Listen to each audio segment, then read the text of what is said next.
They call it the city that never sleeps. But long before the lights, the traffic, and the towering glass, this land once slept beneath forests, rivers, and ancient silence. Tonight, as the world slows down and your breathing grows soft, we travel backward, not just through streets, but through time itself. This is New York City. A territory of over 780 square kilometers, holding more than 8.5 million lives, speaking hundreds of languages, breathing in millions of dreams every single day. 5 boroughs, 1 restless heart. But before it was the most powerful city on earth, before Wall Street, Broadway, and the skyline that pierced the clouds, this island was called Manhattan, a place of flowing water, green hills, and native footsteps. A place that had never known skyscrapers or sorrow. Tonight, you will walk through centuries of transformation. You will see how a small trading post became a global empire of finance, culture, and power. You will meet the Lenape people who first called this land home, the Dutch settlers who bought an island for a handful of coins, the enslaved who laid the city's earliest stones, the immigrants who arrived trembling at Ellis Island, carrying nothing but hunger and hope, the builders who reached for the sky with steel and daring, and the ordinary souls who lived quiet lives inside an extraordinary machine. New York is not just a city. It is a force of gravity, a living archive of ambition, collapse, survival, and rebirth. Every street holds a buried century. Every shadow carries the echo of someone who once dreamed here. And tonight, we begin at the very beginning. If these are the kinds of stories your soul leans into, slow, atmospheric journeys through history where the past whispers instead of shouts, then you are exactly where you're meant to be. You are always welcome here, on this quiet road through time. And now, let the city fall asleep, so its deepest memories can finally speak.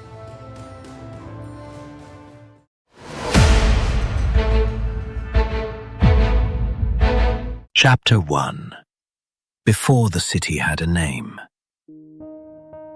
Long before steel towers pierced the clouds, long before millions hurried across concrete streets, this land had another rhythm. Before it was called Manhattan, before it belonged to empires and markets, it belonged to the Lenape people.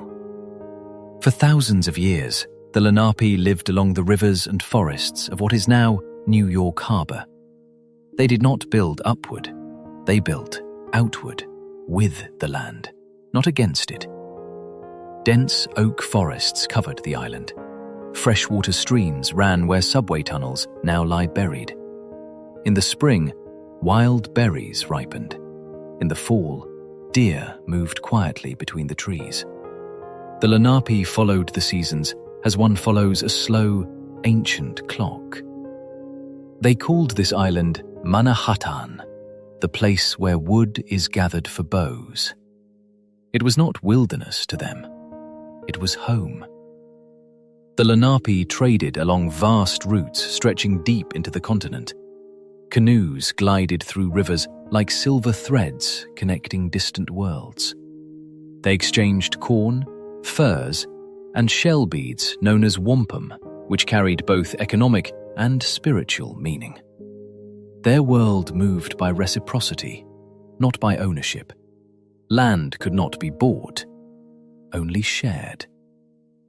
Then, in the early 1500s, strange ships began appearing along the horizon. At first, they were shadows. By 1609, they were real. That year, the English explorer Henry Hudson, sailing for the Dutch East India Company, entered the great river that would one day bear his name. He believed he was searching for a passage to Asia. Instead, he had drifted into the future of a continent.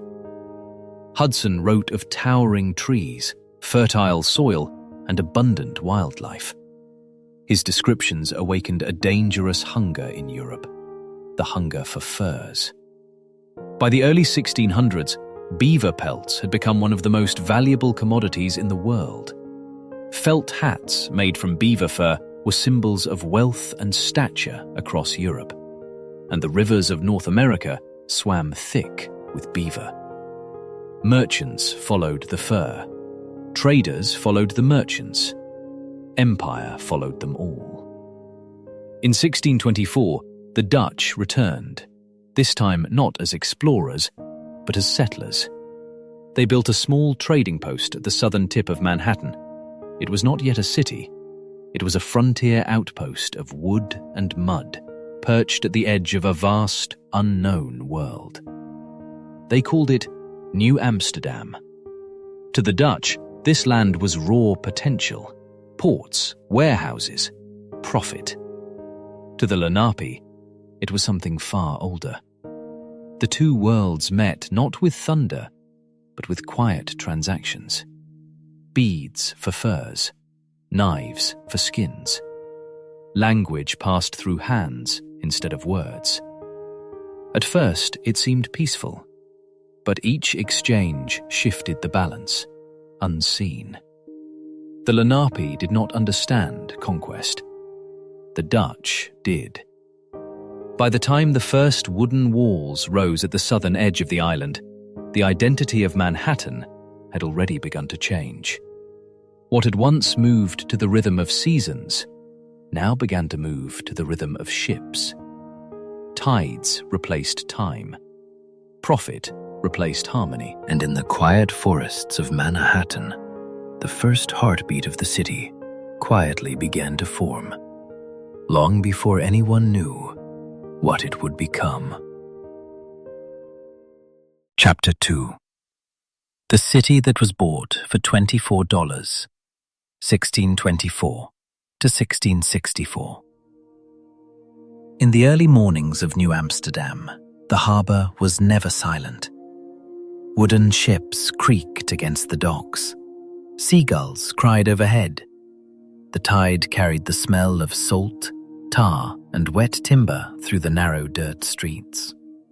The settlement was still small, only a few hundred souls, but already it pulsed with the restless energy of trade. This was no longer Manhattan. This was a marketplace. In 1626, the Dutch governor, Peter Minuit, concluded a deal that would echo across history. He acquired the island of Manhattan from the Lenape in exchange for goods valued at 60 Dutch guilders, later mythologized as $24. Knives, beads, cloth, metal tools. To the Dutch, this was a purchase. To the Lenape, it was likely a gesture of shared use. Two worlds spoke the same language of exchange, yet meant entirely different things by it. The Dutch built quickly. Wooden houses rose along what would become Broadway. A crude wall was erected at the northern edge of the settlement to protect against possible attack. That wall would one day give its name to a global financial artery: Wall Street. New Amsterdam was officially a trading post, designed not for culture or beauty, but for profit. The great engine of the colony was the West India Company, whose ambitions stretched across oceans. The ships that arrived brought tools, settlers, soldiers, and they carried away fur, sugar, and human lives. By the 1640s, the transatlantic slave trade had reached the harbor of New Amsterdam. Enslaved Africans were forced to build roads, clear forests, raise fortifications, and load cargo on the docks. Their labor became invisible scaffolding for the city's future wealth.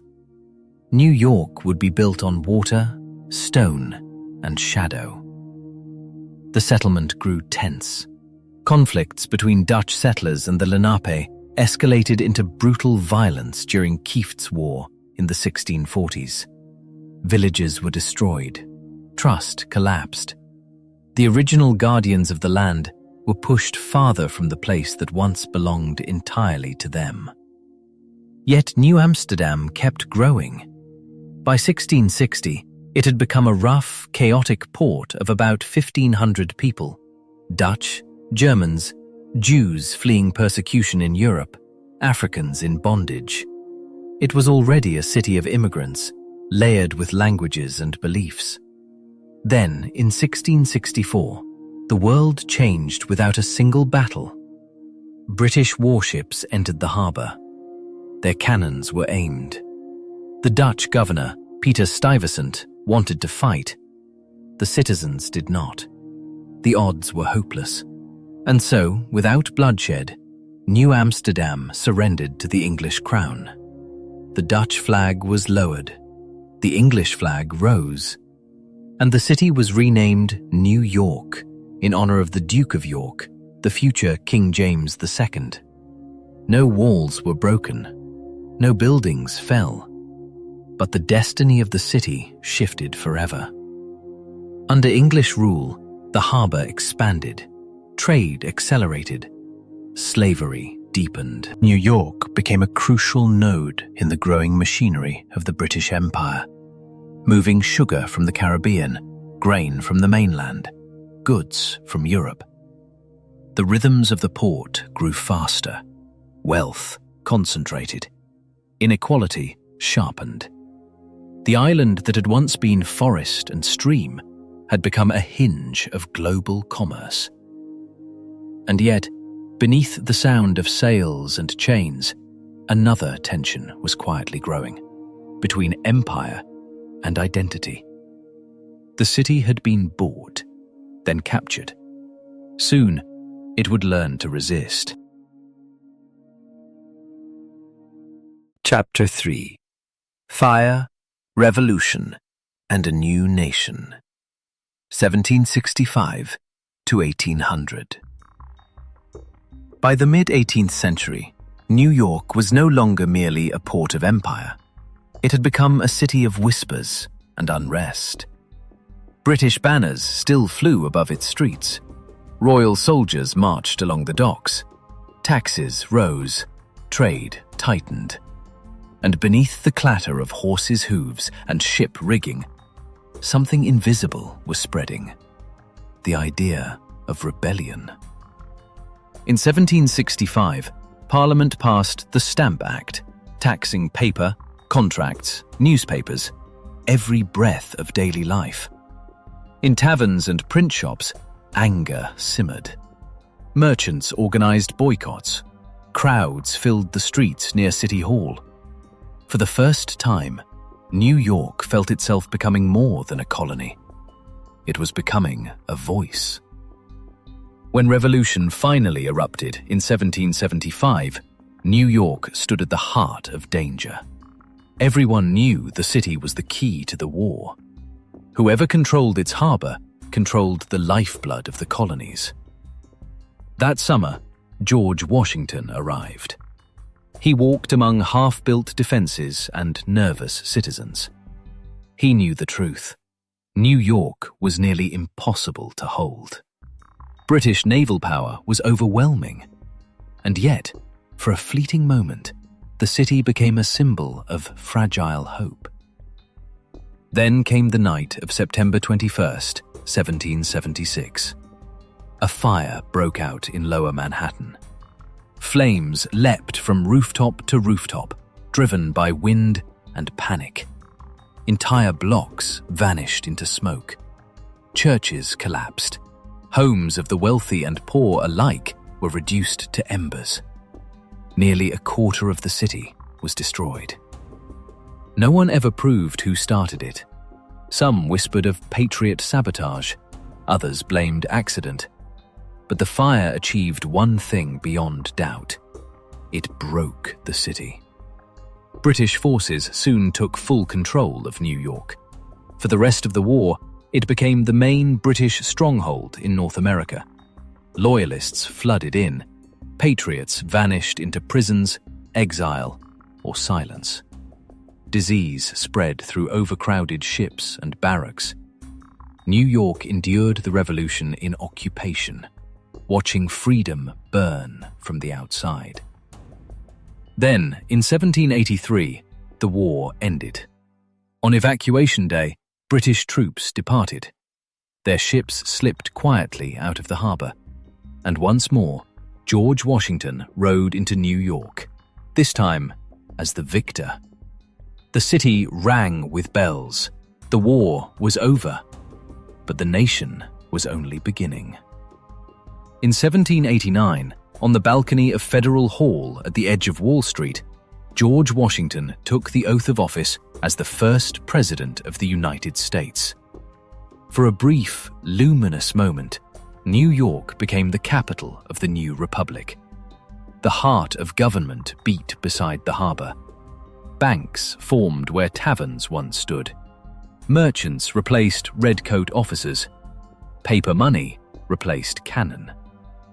By 1792, beneath the shade of a buttonwood tree on Wall Street, a small group of traders signed an agreement that would later evolve into the New York Stock Exchange. Quietly, without ceremony, New York became the financial engine of the newborn nation. Its streets were still narrow, its sanitation poor, its nights dark and uneven. Yet its ambition was already vast. Ships now carried the flag of a free people. Fortunes rose with the tide. So did inequality. And beneath all the celebration, one truth remained unresolved. Freedom had been declared, but it was still unevenly given. As the 18th century closed, New York stood transformed. From sacred native land to colonial outpost, to occupied battleground, to the financial heart of a republic, still learning what it meant to be free. And in that restless transformation, the city discovered its true nature. New York would never be still. Chapter 4.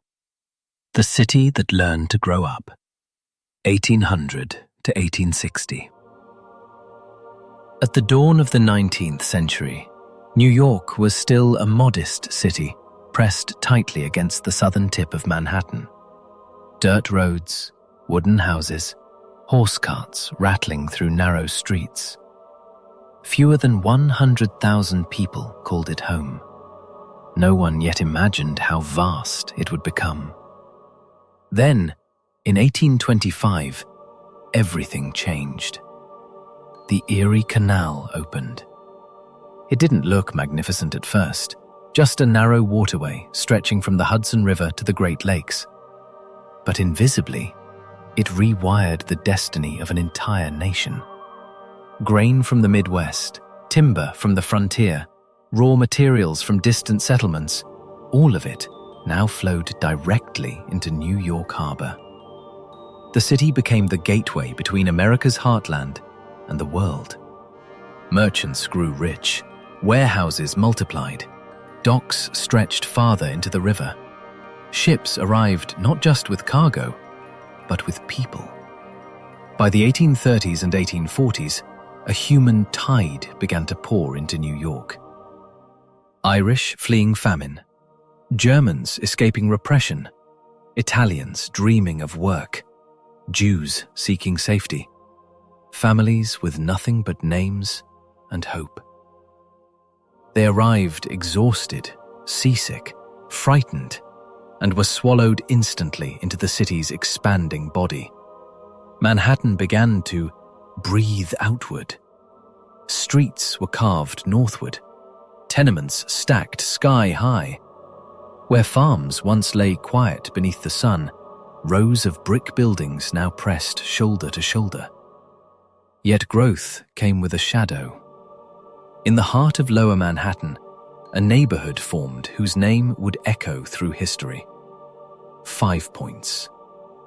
Here, on land once occupied by a polluted pond, thousands of immigrants were packed into rotting tenements. Families of 10 lived in single, dark rooms. Sewage ran openly through alleys. Crime flourished not from evil, but from despair. 5 Points became one of the most dangerous slums in the Western world, a place of gangs, poverty, disease, and forgotten children. And yet, even here, life refused to collapse. Irish songs drifted from basement taverns. Jewish prayers rose from candlelit rooms. Street vendors, dock workers, laundresses, and servants moved through their days with stubborn endurance. 5 Points was misery, but it was also the birthplace of New York's raw survival spirit. Up above, the city's elite built wide boulevards and tall townhouses. Churches rose in stone. Banks deepened their vaults. New York was becoming two cities layered atop one another. Wealth above, struggle below. By 1850, the population passed 500,000. By 1860, it neared 1 million. And the island of Manhattan, once forest and tribal trade route, now trembled under the weight of human movement. Horse-drawn streetcars clattered north. Gas lamps turned night into dull gold. Printing presses thundered with newspapers. Factories filled the air with smoke and rhythm.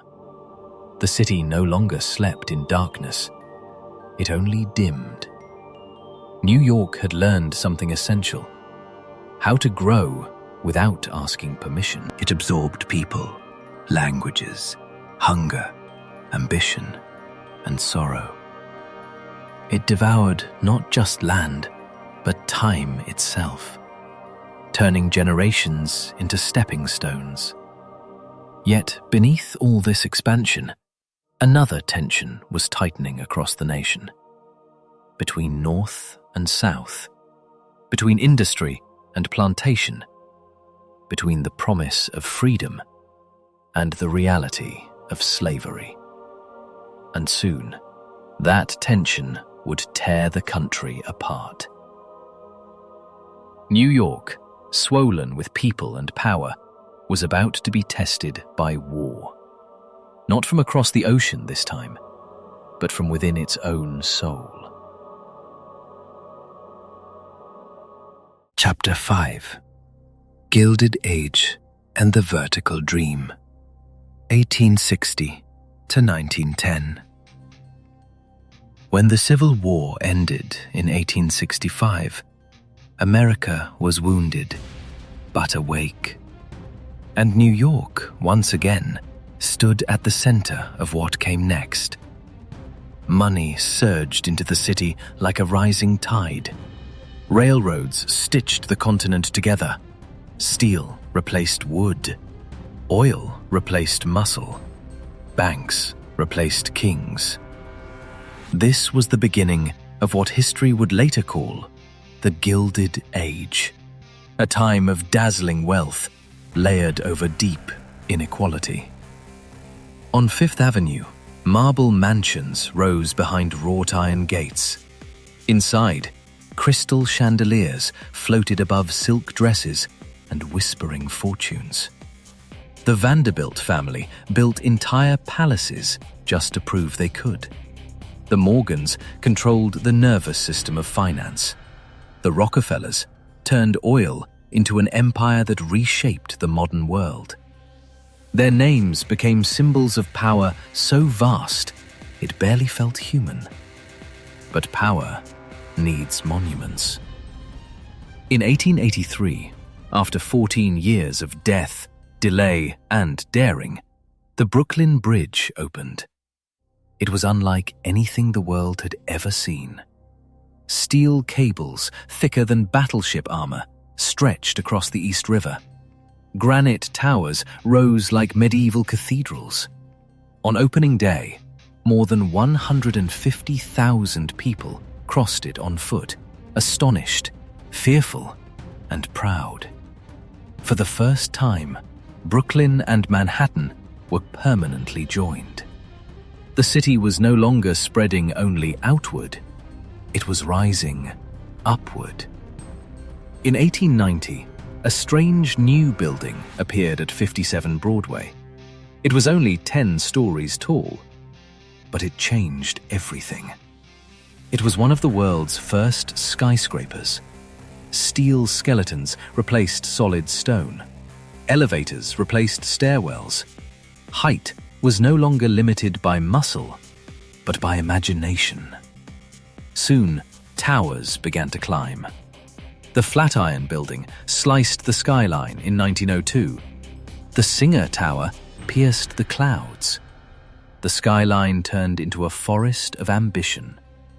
New York had discovered the language of height, and the city spoke it loudly. But while billionaires reached for the sky, millions below fought simply to survive. By 1900, more than 2 million immigrants had passed through New York in a single generation. The streets became a living machine of accents and sweat. Italians, Jews, Poles, Chinese, Irish, Greeks, all pressed into narrow apartments with shared sinks and dim gaslight. Children worked in factories. Women sewed in windowless rooms. Men unloaded ships until their hands bled. Whole families slept in shifts. The city was no longer a place you entered gently. It used you. And yet, people stayed. Because even at its most brutal, New York still whispered a promise. If you survive long enough, you might rise. The rich built towers. The poor built the city beneath them. In 1903, the new Williamsburg Bridge opened. In 1904, the first subway line began running beneath the streets, dark tunnels roaring with invisible motion. The island had become layered like a living organism. Above, steel and light.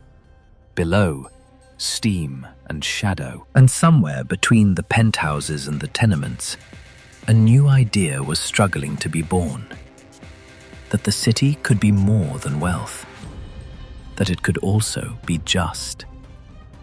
Journalists exposed slums. Reformers fought child labor. Unions formed in crowded basements. The powerless began, slowly, to organize. But the age still belonged to the builders of empires, and they built fast. By 1910, New York was no longer a city among others. It was becoming a center of gravity. Money, labor, culture, ambition, everything bent toward it. A vertical dream was rising from the island, but the higher the city climbed, the farther it could fall. Because the next chapter in New York's story would not be written in steel or marble. It would be written in smoke, hunger, and fire. Chapter 6. The City of Immigrants and the American Dream, 1910 to 1929. At the edge of the harbor, where the Atlantic breathes against stone, a small island waited. Its name was Ellis Island. Between 1910 and 1929, more than 10 million souls passed through its echoing halls. Men with calloused hands, women holding sleeping infants, children clutching names they could barely pronounce. For many, this was their first step on American soil. For all of them, it was a crossing between the world they had lost and the world they hoped to survive. They arrived with torn suitcases and unbroken faith. And New York absorbed them. Street by street, the city multiplied into languages. Italian voices filled Mulberry Street. Cantonese signs bloomed along Mott Street. Yiddish prayers drifted through the Lower East Side. And uptown, Harlem began to pulse with a rhythm the world had never heard before. The city was no longer just growing. It was becoming many cities at once. In Little Italy, kitchens steamed with garlic and song. Entire families worked together, boys delivering bread at dawn, grandmothers stitching lace by gaslight. The smell of tomato sauce drifted through windows like a memory of home. In Chinatown, hidden courtyards sheltered traditions older than the city itself. Behind laundry shops and tea houses, entire worlds survived in miniature, fragile, proud, and tightly bound. And in Harlem, something electric was awakening. Once a quiet neighborhood of brick townhouses, Harlem became the cultural heart of Black America. Jazz spilled into the streets. Trumpets cried out against the night. Poets, painters, singers, and dreamers gathered in smoky rooms and transformed pain into art. The Harlem Renaissance had begun.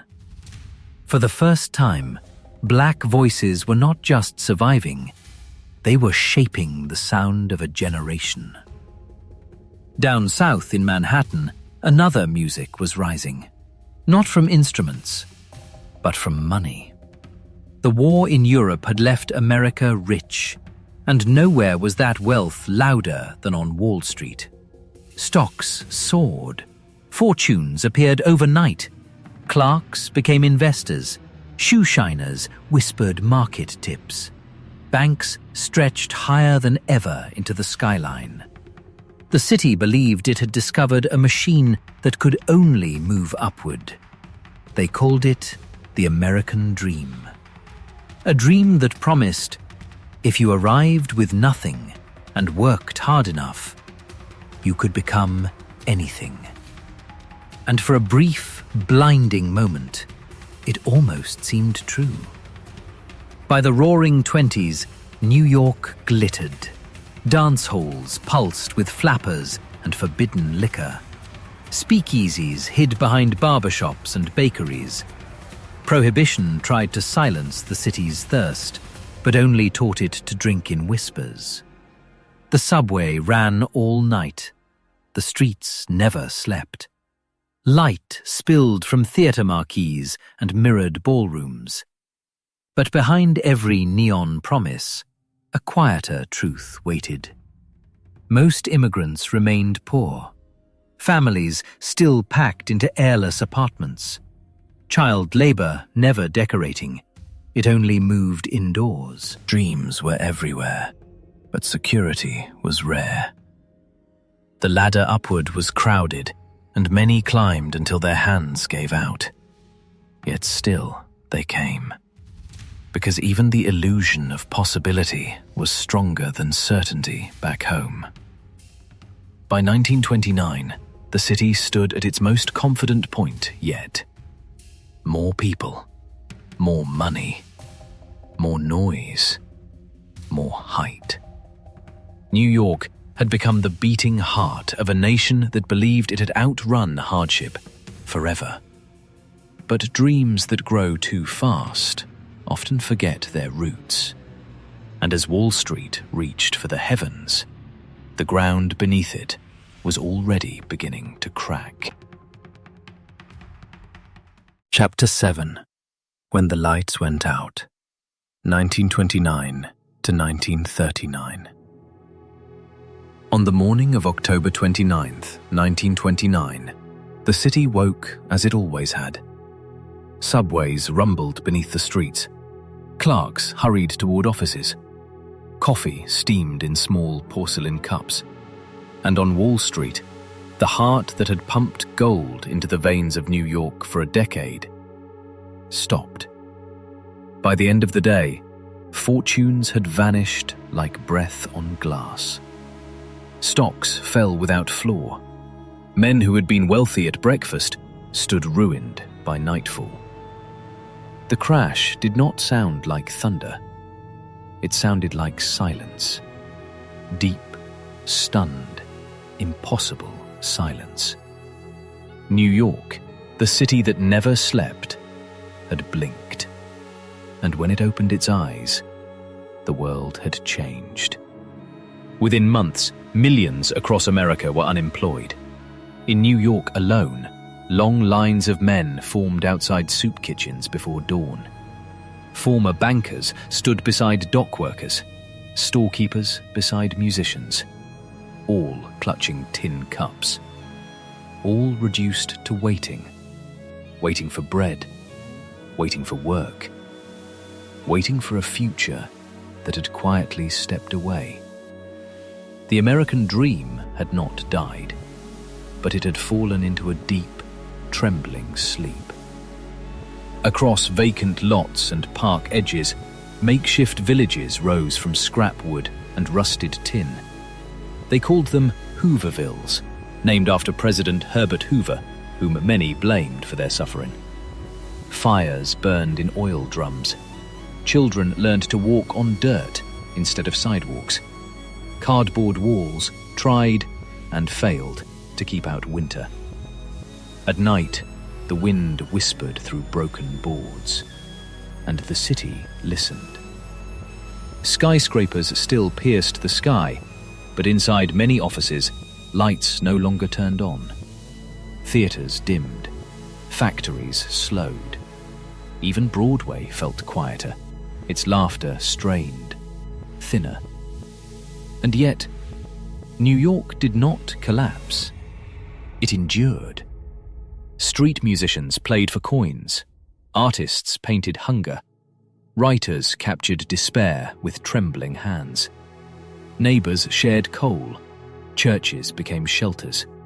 Immigrant families once again crowded together, this time not to chase dreams, but to protect what little remained. The proud pace of the roaring 20s softened into the careful steps of survival.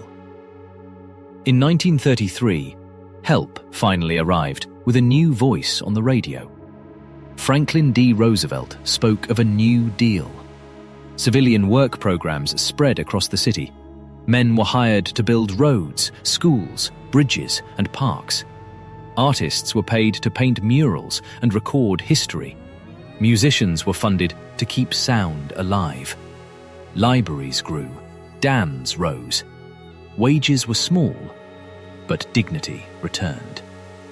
New York began to breathe again. Slowly. Not with glamour, not with champagne, but with hands in the soil, bricks in alignment, footsteps returning to rhythm.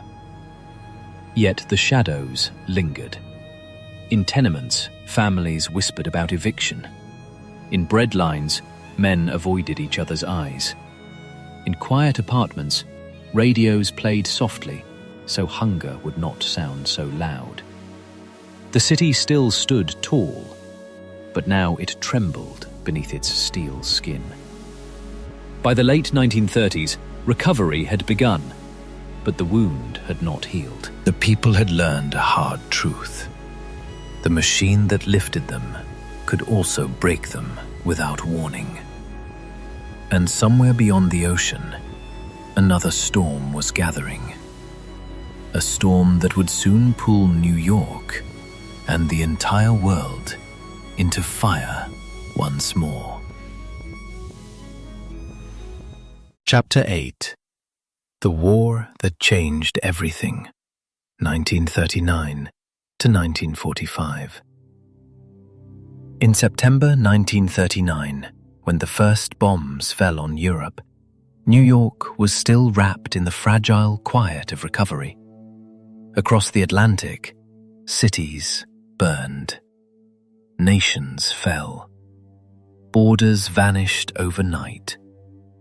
And yet, here on the edge of the Hudson River, life still moved slower, sealed behind distance, water, and disbelief.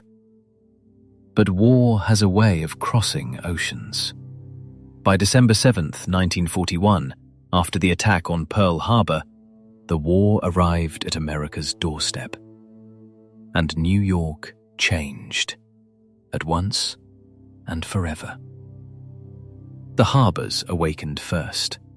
From Brooklyn Navy Yard to the massive docks of Manhattan, the city became the greatest warport the world had ever known. Cargo ships lined the horizon like dark mountains.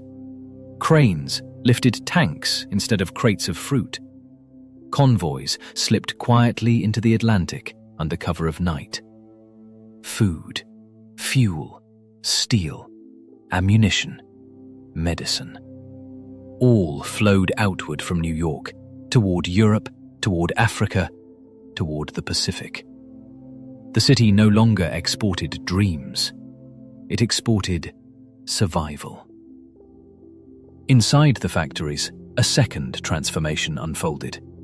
With millions of men sent overseas, women stepped into the machinery of war. They welded hulls, riveted wings, assembled engines, packed weapons, loaded ships. Shifts ran around the clock. The rhythm of war replaced the rhythm of jazz. They called her Rosie the Riveter, but in New York, Rosie had 1,000 faces. Italian daughters from the Bronx, Jewish girls from Brooklyn, black women from Harlem, all wrapped in uniforms, hair tied back, hands steady on steel. The old world had cracked, and through the opening, an irreversible future was rising. In Harlem, the Great Migration deepened.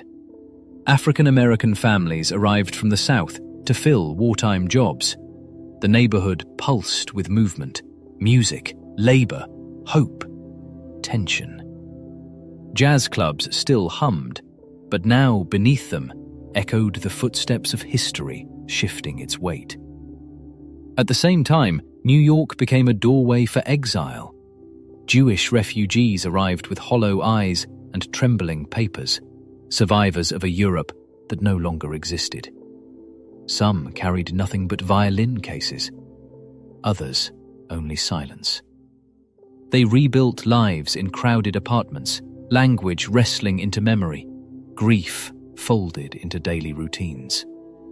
The city absorbed them all, as it always had. During the war years, New York never slept, but now it was for a different reason. Blackout curtains covered windows at night in case enemy submarines reached the coast. Sirens practiced their sorrowful wail. Children learned air raid drills in schoolyards. The ocean, once romantic, now hid invisible threats. Yet even in shadow, the city glowed. Radio broadcasts filled apartments with distant battle reports. Couples danced before deployment. Letters crossed oceans, folded with trembling hands. Names disappeared from doorbells and returned months later, carved into memory. By 1945, when the war finally ended, New York exploded, not in fear, but in sound. VJ Day in Times Square. Confetti fell like snow. Sailors lifted strangers. Laughter shattered years of held breath. Grief stood beside joy. Relief tangled with memory. The world had survived. But it was not the same world, and neither was New York. The Depression had taught it humility. The war had given it purpose. From this moment forward, New York would no longer be merely an American city. It would rise as a global capital of finance, movement, culture, and power. The quiet had gone. The innocence had ended. And the modern age, loud, electric, restless, had begun. Chapter 9. The Great Escape and the Suburban Dream, 1945 to 1965. When the war ended in 1945, New York stood at the center of a victorious world. The factories slowed. The soldiers came home. The harbor, once filled with warships, returned to the quiet rhythm of commerce. But beneath the celebration, a quieter movement was already beginning. It was not marked by parades. It was marked by departure. Across America, a new dream was spreading, one built not upward, but outward. For the first time in history, the middle class could leave the city and still remain connected to it. And the key that unlocked this escape was the highway.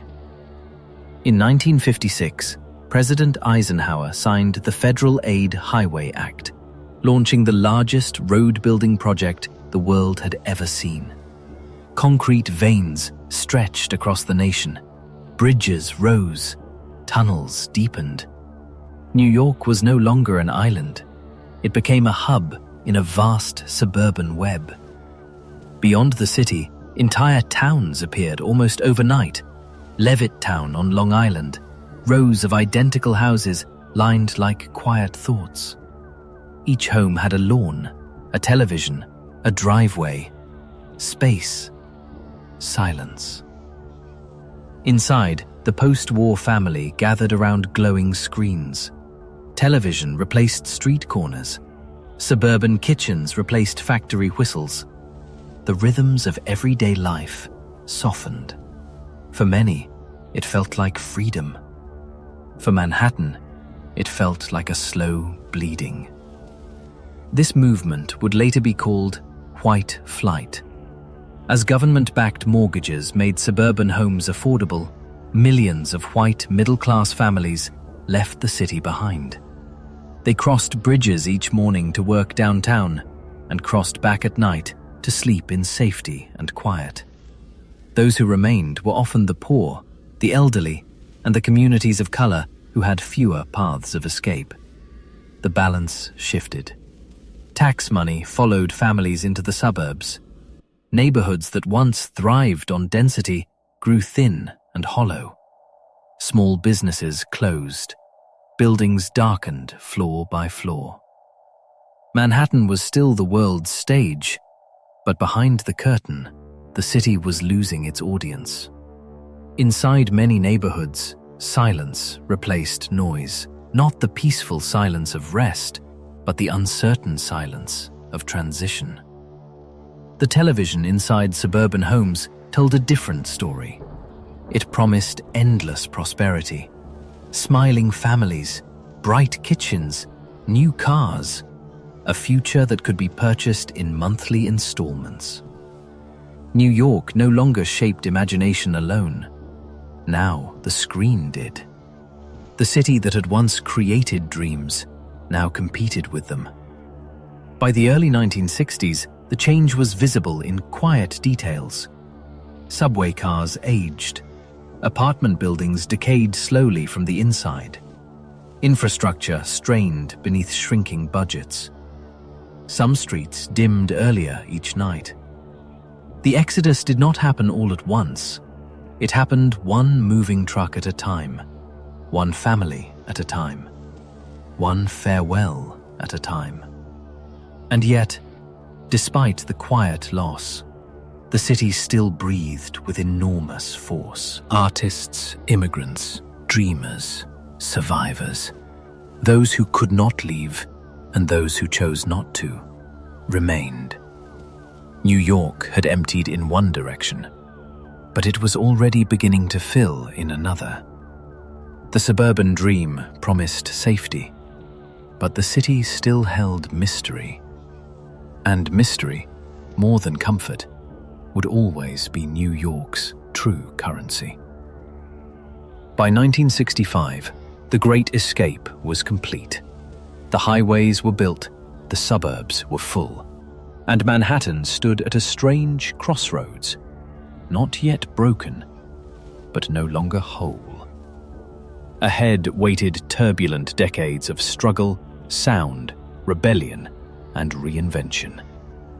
The city had lost its people, but not its soul. And the next transformation would not come quietly. Chapter 10. The City That Nearly Died, 1965 to 1977. By the late 1960s, New York was still standing, but something inside it had begun to fracture. The factories that once roared along the rivers fell silent. Shipping had moved to container ports far from Manhattan. Manufacturing jobs vanished. The middle class was already gone. What remained was a city of sharp contrasts, towers of wealth beside entire streets of abandonment. And along those streets, a new shadow spread quietly. Drugs. Heroin was the first wave.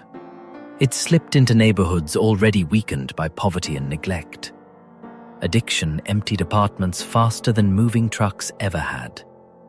By the early 1970s, the streets of Harlem, the South Bronx, and parts of Brooklyn had become open-air pharmacies of despair.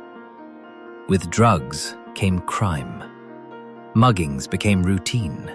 Car theft turned into an industry. Gang violence hardened. Subway trains were covered in graffiti and fear. To ride underground at night was to roll dice with darkness. By 1972, New York was recording more than 1,500 murders a year. Police were overwhelmed, and above the streets, the city's finances were quietly collapsing. For decades, New York had borrowed to survive, borrowing to fund schools, hospitals, transit, housing, and welfare. As taxpayers fled to the suburbs and businesses relocated, the money stopped coming in. But the debt kept growing. By 1975, the truth could no longer be hidden. New York City was bankrupt. It could not pay its workers. Teachers, firefighters, garbage collectors all faced layoffs. The subway was days away from shutting down. Hospitals prepared to close. The city went to Washington for help. President Gerald Ford refused. The newspapers captured the mood with a brutal headline. Ford to city, drop dead. It was not just an insult. It felt like a sentence. Only at the very edge of collapse did emergency loans arrive, just enough to keep the city breathing, but not enough to heal it. Public services were slashed, streetlights went dark, trash piled up. Entire neighborhoods felt abandoned by time itself. Nowhere showed this more clearly than the South Bronx. Landlords burned their own buildings for insurance money. Blocks turned into blackened skeletons. Fires lit the night so often that people stopped calling the fire department. From the air, it looked like a war zone. And then came the night the lights went out. On July 13, 1977, lightning struck a power station on the Hudson. One after another, protective systems failed. At exactly 9:34 p.m., the entire city went dark. No streetlights, no subways, no television, no air conditioners. Only heat and silence. And then, chaos. Within minutes, stores were looted across Brooklyn, Harlem, and the Bronx. Fires burned unchecked. Sirens echoed through streets with no signals to guide them. More than 1,600 stores were destroyed in less than 24 hours. When the sun rose, entire neighborhoods looked stripped to the bone. That night became a symbol, not just of darkness, but of how fragile the city had become. By the time electricity returned, New York's reputation was shattered. Tourists stayed away. Businesses fled. The phrase, "New York is dying," settled into the national imagination. And yet, even at its lowest breath, the city did not disappear. In the burned-out buildings of the Bronx, a new music was forming. Hip-hop, born from turntables and broken concrete. In abandoned lofts of downtown Manhattan, artists and filmmakers were experimenting with sound, light, and rebellion. The city was broke, but it was not empty. By 1977, New York stood at the edge of extinction, or rebirth. No one yet knew which future would arrive. But one thing was certain. The city had looked into the abyss and learned how close it was to falling. Chapter 11. Money, Music and Monsters, 1980 to 2000. By the early 1980s, New York was still wounded. The fires had cooled, the blackout had faded into memory, but the scars remained, on buildings, on budgets, on the faces of those who had stayed when everyone else fled. And yet, in the quiet after near death, something ancient stirred. Ambition. Wall Street rose first. As America turned toward deregulation, speculation, and speed, the trading floors of Lower Manhattan exploded with energy. Computers replaced paper. Money began to move at the speed of light. Fortunes that once took generations were made and destroyed in months. The city that had nearly gone bankrupt was suddenly awash in capital again. Risk became religion. Greed became rhythm. And towering above it all, a new kind of New Yorker emerged. The developer as a celebrity. Among them was a young real estate mogul named Donald Trump. In the 1980s, his name spread across Midtown like a brand of polished steel. Trump Tower, luxury, spectacle. He embodied the era's belief that New York had not just survived, but returned louder than before. From the windows of penthouses, the city looked like a kingdom again. But on the streets below, another resurrection was taking place. In the South Bronx, where buildings still stood burned and broken, turntables began to spin under streetlights. DJs looped forgotten records. MCs spoke over beats like prophets of concrete. Dancers turned sidewalks into stages. Hip-hop had been born in ruin.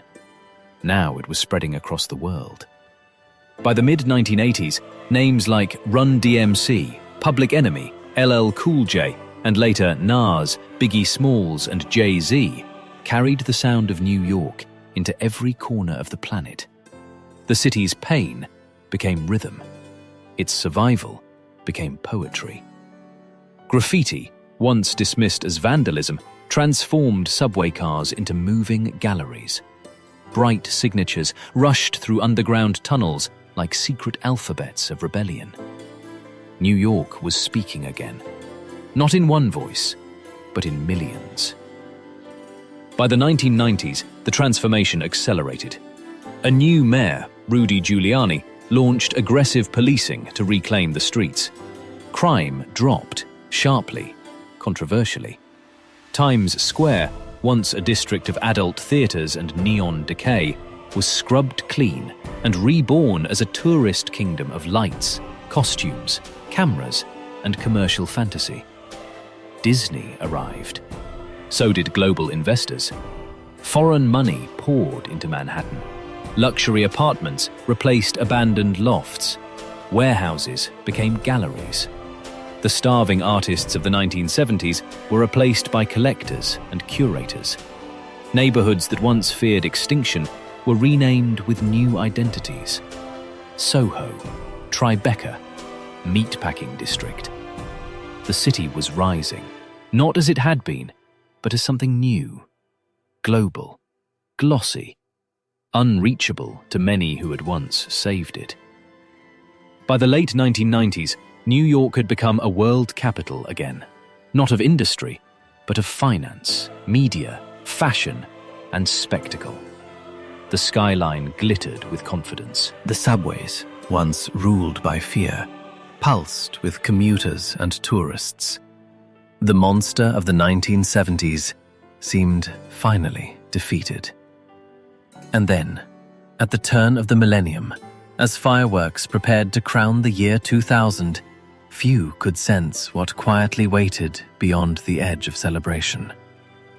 New York stood taller than ever, richer, faster, more connected to the world than at any point in its history, but also more exposed, more symbolic, more visible.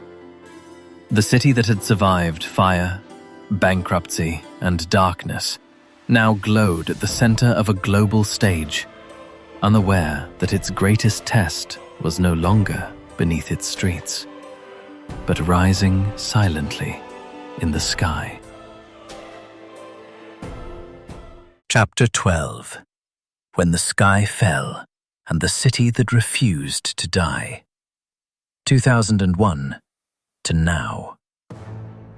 On a clear September morning in 2001, New York woke as it always had. Subways rumbled, coffee steamed in paper cups. Sunlight climbed the glass towers of Lower Manhattan. The city was alive in its usual beautiful disorder. Then, at 8:46 a.m., the sky broke. A plane cut into the North Tower of the World Trade Center like a scream made of metal. 17 minutes later, another struck the South Tower. Within less than 2 hours, both giants, symbols of American power and global finance, collapsed into dust. Nearly 3,000 lives were lost. The skyline changed in seconds. So did the soul of the city. For weeks, smoke hung over Manhattan like mourning cloth. The air tasted of ash and burning steel. Posters of the missing covered every surface: lamp posts, subway walls, storefront windows. Thousands searched for loved ones who would never come home. New York had faced disaster before: fire, crime, bankruptcy. But this was different. This time, the threat came from the sky, and the world was watching. In the years that followed, the city transformed once again, not through buildings, but through fear, security, and technology. Surveillance cameras multiplied. Armed officers flooded transit stations. The invisible war on terror became part of daily life. Yet even under watchful eyes, New York remained New York. People still walked fast, still dreamed fast, still rebuilt faster than sorrow.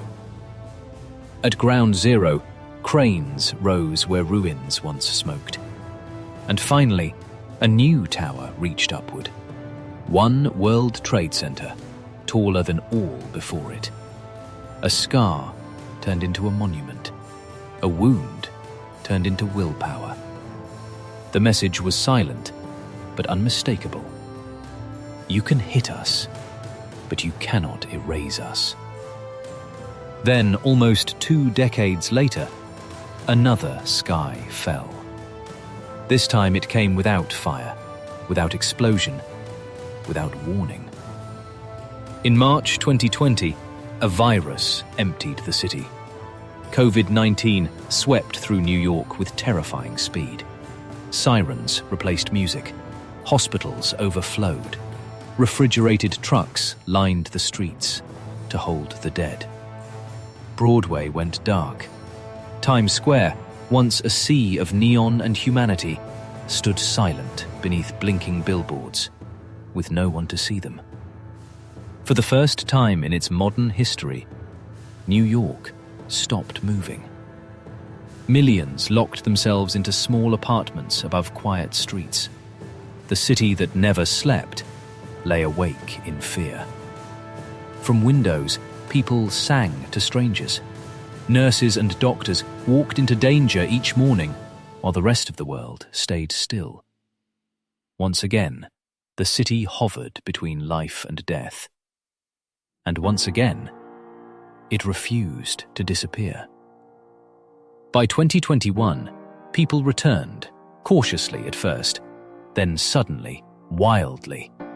Cafes reopened, street performers came back, subways refilled with tired, dreaming faces. Scaffolding rose, cranes turned. New York inhaled again.